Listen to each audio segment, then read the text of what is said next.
All right, what is going on, guys? So I know for an Apple recap event, there's a lot of people making like super structured videos about what happened, giving you a proper breakdown, but not on this channel. Plus, I missed the event live, so I'm going to watch it live with you. But the only one I want to watch for this part of this video are going to be the MacBooks, because I went to Apple's website and apparently there's a new MacBook, and also M2 was announced, so I'm really excited to see what they say about it. I already have iOS 16. Maybe I'll do a video on that. As you can see, it's more bubbly now. See, I love the home screen, or the lock screen now. So I'm going to cast to my living room, and looks like I'm not doing the right thing, but this is my live wallpaper now. If you guys are curious, it's just the sky rolling. MacBook Air is the world's best-selling laptop. Apple Silicon enables us to Show me, John. Just don't have music so I get copyright struck. I can probably speed through this too. Ooh, there's a new color. Ooh, it's like deep abyss blue. Although Apple's never gonna name it that, but that looks like deep abyss blue. Beautiful. Okay, I get the connection. It's like a it's like a feather floating down. Because it's so light like air. Okay. I think I can unmute. And to tell you all about it, here's Kristen. Kristen. Tradition on this channel, whenever someone gets called on stage, you clap. Kristen, engineering program manager of the Mac. Let us know what has changed. The new MacBook Air takes everything our users love about the Air to the next level. The wedge shape of the previous Air has evolved into a new design that's strikingly thin from every angle. No. The durable, all-aluminum unibody. No, why? No. No. I got the Air because of the wedge-shaped design. You're not going to evolve it to the box like all your other products. Why? The wedge is good. It makes it so comfortable to hold. Why? Maybe, I don't know. Let's continue. Incredibly solid when you hold it and is built to last. And this remarkably thin design integrates its components so efficiently that it results in an astonishing 20% reduction in volume over the previous Air. The new Air is just 11.3. Okay. You sold me. If the volume is 25% smaller and it's just as light, I'll give up the wedge-shaped design. Millimeters thin, or under half an inch. Impressive. And it's only 2.7 pounds. Impressive. MacBook Air now comes in 4 finishes: silver, space gray, a gorgeous starlight, and a stunning midnight. Wait, why did she say starlight? Like she was like, starlight. Okay, first of all, if you haven't seen starlight on other devices, starlight is actually a pretty nice color. And I say this all the time. Whenever I hear starlight, I just think of the character Starlight in The Boys. I mean, dude, look at this midnight. It looks so good. Let's continue. And yes, MagSafe is back for dedicated charging and peace of mind. That's a good addition. And it keeps the 2 Thunderbolt ports free for connecting to a variety of accessories. There's also an audio jack with support for high impedance headphones. This all-new design is incredibly portable, and it's loaded with new features. New display. Starting with a brilliant liquid retina display. We expanded the display closer to the sides and up around the camera to make... Apple, we got to talk about this. Hold up. What does this mean? What does this mean? I can't, like, imagine I worked at Apple and I go to a meeting. Let's talk about the liquid retina display. What is that supposed to mean to me? As a consumer, this has a liquid retina display. What does that even mean? Just give me the resolution size. Closer to the sides and up around the camera to make room for the menu It bar. looks like the MacBook Pro. The result is a larger 13.6-inch display with much thinner borders, giving users more screen real estate to view their content in brilliant detail. At 500 nits, it's also 25% brighter than before. Okay, nice. And MacBook Air now supports 1 billion colors, so photos and movies look incredibly vibrant. Okay, sorry that I'm pausing so much, but the more she talks about the MacBook Air, it makes me think, like, why would a person buy a MacBook Pro, the non-14-inch, like the 13-inch MacBook Pro? Because this is basically becoming the MacBook Pro with the better display, or in terms of like not the resolution, but the colors that you get. The display itself looks like the 14-inch. It's brighter as well. That was another handicap that the MacBook Air had versus the Pro. The design looks like the MacBook Pro. It's like, what are you really missing other than, I guess, the better battery life that you'll have on the MacBook Pro 13-inch? Because, I mean, the MacBook Air, it's like a baby MacBook 14-inch at this point. Next, let's talk about the camera. Having a great 1080p, I promise you. these days. They're gonna say 1080p. So MacBook Air features a new 1080p camera with twice the resolution and twice. Bro, put me on the stage. performance. I'm here to talk about the camera on the new MacBook Air. Now, previously, we've been using 720p cameras for I don't know how long, just because you guys will buy anything. So we finally upgraded to 1080p. And now whenever you use FaceTime, the rare times that you do, you'll be able to see just a little bit better. Not much, just a little bit better. But do keep in mind that it's twice the resolution. So thank you. This is the camera on the MacBook Air. Have a nice day. You'll look great on video calls. I look great all the time. Except audio. Audio. To fit inside such a thin design, the speakers and mics are completely integrated between the keyboard and display that produces amazing stereo separation and vocal clarity. There's also support for immersive spatial audio for music and movies with Dolby Atmos. The Magic Keyboard. All right, before you talk about the keyboard, one thing I noticed when she started talking about audio, there's no speaker grills on the side anymore. So if the speakers do sound better here, I think that's probably a plus. Although I am curious if they've tried both models to see if the audio sounds better with speaker grills or without speaker grills. And if you guys don't know what I'm talking about, you'll see right here on the sides, please excuse the keyboard itself, but on the sides you can see that there are dots on the side. Those are the speaker grills. So interesting to see how the speaker is going to sound with it just being completely cut off. Also, I don't know how this is like a really big feature, having like a full-size function row key. I guess it looks nicer since you have a ring for the Touch ID, but other than that, I mean, it's like, why? There's a full height function row with Touch ID. And of course, the new Air has a spacious, industry-leading Force Touch trackpad. And when it comes to performance, M2 takes it even further. So applying filters and effects in apps like Photoshop is up to 20% faster than before, and a massive 5 times faster Let me get out the way. for customers that haven't yet upgraded to Apple Silicon. And Wait, for you're comparing to 8th gen, come on. Editing complex timelines in Final Cut Pro. Okay, I said that out loud, but I've kind of understood why that's not a really good argument, because I feel as though even though Apple is comparing to 8th gen Intel, people are going to be like, Intel's on 12th gen, why are they comparing? The reason is, at least this is from my brain's, I don't know what I'm trying to say, but this is basically the way I'm thinking.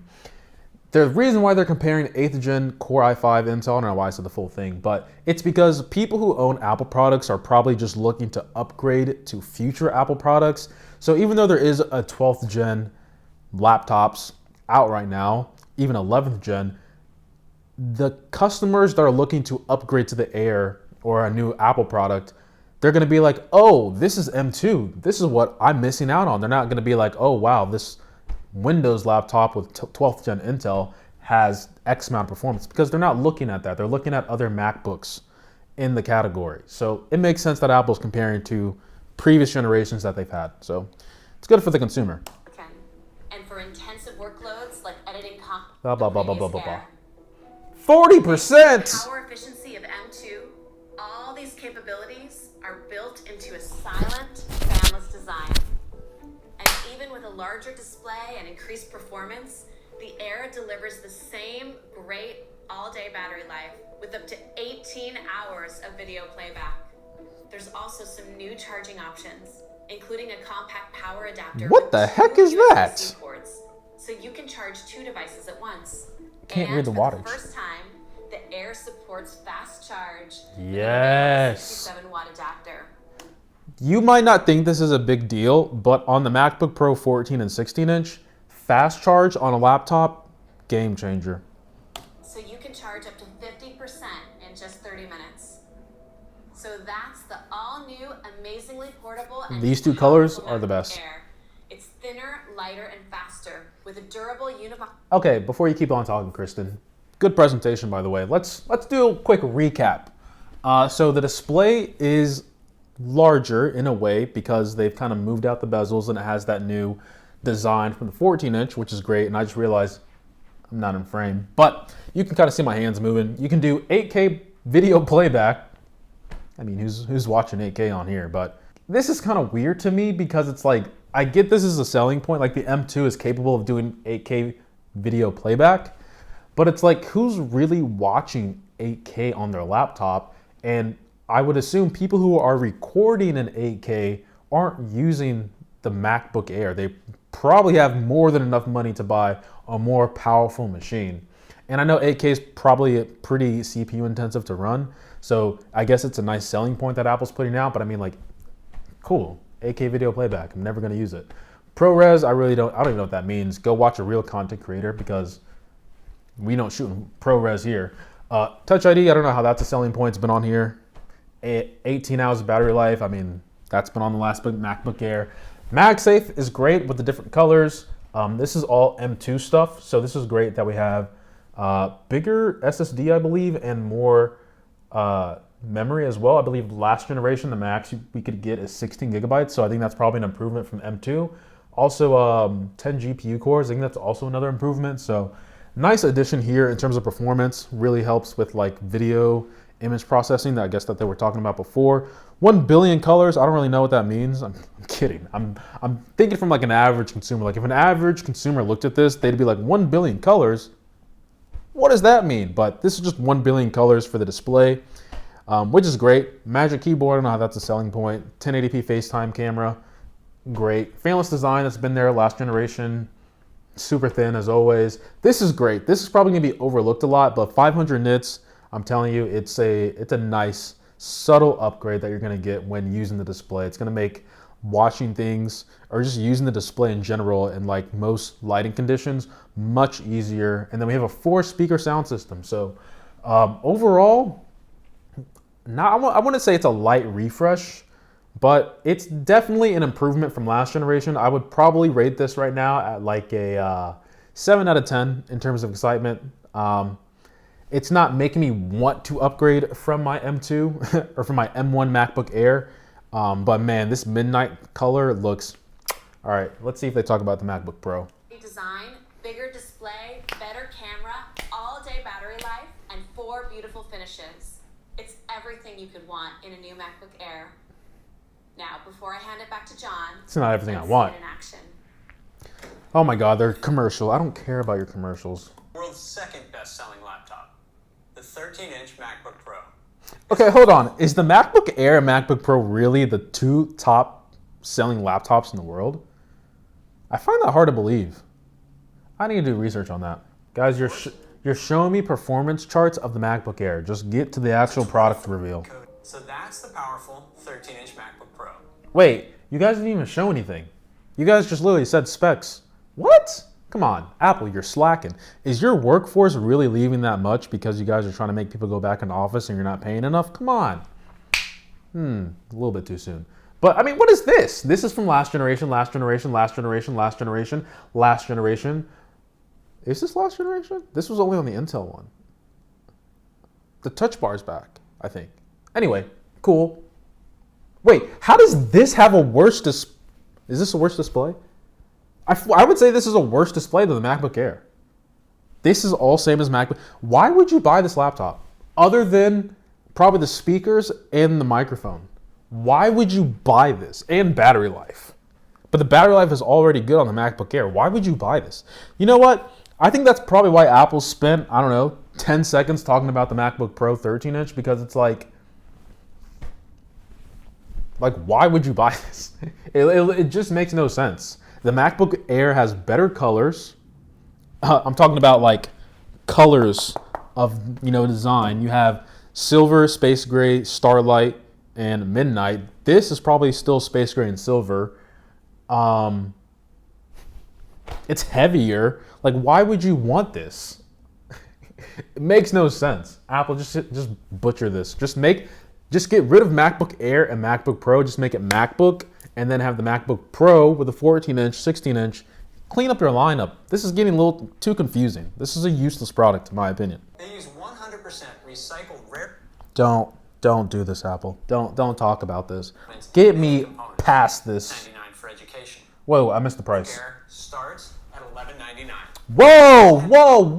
Whoa, that's expensive. It's expensive. $1,200 for a MacBook Air? Ay. $99 for education. Yo. Powerful 13-inch MacBook Pro starts at $12.99 and $11.99 for education. And they'll be available next month. And the MacBook Air with M1 stays in the lineup at $9.99 and just $8.99 for education. Apple, your lineup is getting very... This is good. This I don't like. I don't know. I really don't know how I feel about this product, right? Now that this exists, since they redesigned the MacBook Air, and then over here is the 14-inch MacBook Pro, this doesn't make sense anymore.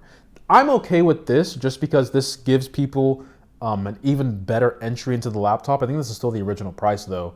But this is still like a gateway of getting yourself into the Mac or the Apple ecosystem, and the M1 still provides amazing performance. But if you just want a little bit more, then go over to M2. Also, you get the better design overall, but it's like this looks like this, but with better performance. But then it's like, why would you get this? I keep saying this. Why would you get the MacBook Pro M2 when the MacBook Air M2 is just like a better overall machine than the MacBook Pro, other than battery life, I would say. And maybe the extra ports. I don't even know if it comes with extra ports. Like the extra 2 ports on the side. This right here is killer. Like this just killed the MacBook Pro 13-inch, in my opinion. So just get rid of this, keep these two, entry, little step up. This doesn't make any sense. That's all I want to say. We're thrilled to bring M2 to the world's 2 most popular laptops, the MacBook Air and 13-inch MacBook Pro. And they join the even more powerful 14 and 16-inch MacBook Pro with M1 Pro and M1 Max to round out the most amazing lineup of Macs we've ever offered. You see, Apple, this is getting too much. Right? Because why do we have 5 different laptops to select from? I get these 2 MacBook Airs, but if you want like really pro performance, then you should just gut the 13-inch MacBook Pro and just have the 14-inch and the 16-inch with the M1 Pro and the M1 Max. And then if you want like, I guess, super hardcore performance, get the Studio with the M1 Ultra. But this product needs to go, and maybe even get rid of the base model, I would say, in my opinion. Okay, so that's the MacBook Air and the MacBook Pro and M2. Overall, I would say that I'm not disappointed, but I'm not excited either. If anything, I still have a lot of questions in my head just because of the lineup. I've probably already spoke about it enough. But in terms of pricing, I'm okay with it. I mean, you are getting a overall better machine and probably a better build quality. So can't hate it too much, although it is kind of pricey. But can't really say much. I mean, I'm not really excited. If anything, I should probably go watch. I know this is more like a software event, so they can't really do too much about this. And if anything, it's really like macOS is probably what's going to make these machines even better. Curious what the new name is, but yeah, let me know what you guys think of the new MacBooks that are announced. Which one are you getting? Personally, for me, I would say Midnight MacBook Air M2 looks the best. Second best is probably going to be Starlight, because it's like gold but silver, but it's like a nice gold. If you haven't seen Starlight, trust me, it's a nice color. It's like gray, silver, gold, space. It's like all 3 combined. It's beautiful. But that Midnight, that's a nice color for a laptop. But yeah, I'm happy for the laptops. I guess Apple's feeling the pressure. I'm not saying feeling the pressure. I think the entire world is feeling the pressure of the chip shortage. So I think this might be the first Apple event where they announced one of the MacBook Airs. I don't think we can even pre-order this yet. I think we have to wait until next month in order to get these machines. So the chip shortage the shortage of pretty much anything at this point is affecting everyone. So can't get it till next month, which is my birthday month. July is the best month. Just putting that out there. I think that's pretty biased because I was born in July. But let me know what you guys think about the new MacBooks. I'll definitely be doing coverage over them. If you like this style of recap, because I know it gets kind of boring in my opinion, just watching people talk in front of a camera like this and being like, this was announced at the event. Here are some photos. This was announced at the event. Here's a video. This was announced at the event. Here's another image. This was also announced at this event. Here's a video, and here's what I think. But maybe this style of video is just as bad, and maybe I should do what everyone else is doing. So I'm gonna go on a run. If you guys like the style of video, please let me know down in the comments below. I'll do that for other sections for this recap and probably any other future events. I appreciate every single sub, like, and comment. And as always, guys, much love. I'm gonna pretend to be another person here. That is the MacBook Air. We now have 500 nits brightness. We now have MagSafe. We have 2 new colors, Midnight and Starlight. Now starting at $11.99, but with our education discount, now $10.99. I would be such a good presenter at Apple. Psych! You're not gonna pay me enough. That's why people are leaving the company. Oh, a little too much, a little too much. Let me relax.